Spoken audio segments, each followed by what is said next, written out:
My Grandpa Johnson was a really big influence in my life. He was very, very important, and I've got 4 older sisters, and he raised us to believe we were Swedish princesses, or at least I was raised to believe I was a Swedish princess. And he was such a part of that identity that I don't know that I could even take apart my grandpa and my feelings of Swedishness. They're so interlocked. And those food traditions were a way of expressing it, and I think they were, just as many immigrant families do, it was a way of honoring the past, honoring the people who brought us here by cherishing those traditions and eating the foods that we've always had.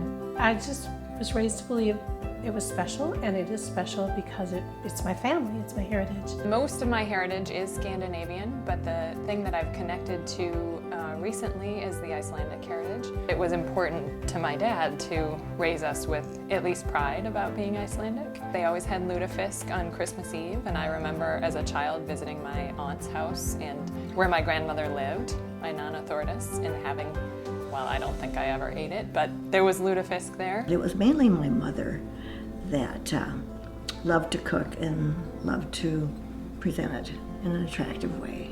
The red cabbage is probably, rocol is probably our family favorite, and then a variety of desserts, one of them being the rum pudding, but also like to bake a lot of homemade cookies. My father bought in 1960, so he's actually like the second generation. Bud Ingebrigtsen was his partner. When I was about 12, I'd come down and work Saturdays sweeping the floors and whatnot. And both my kids work here. Son's more involved with the stock.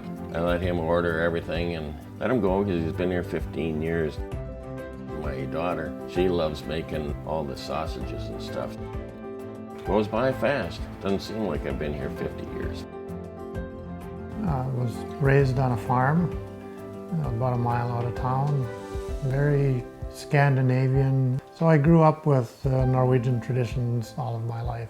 I was born in Norway in a little valley called Attendalen. My mom was the one that decided what we were going to have, every day. I think mostly of my aunt, my dad's sister. But my mom learned to, like I said, to make the lutefisk. She did some of the other Norwegian delicacies, the krumkake, rosettes, spritz. I think for me, a lot of it is just carrying on the Norwegian tradition.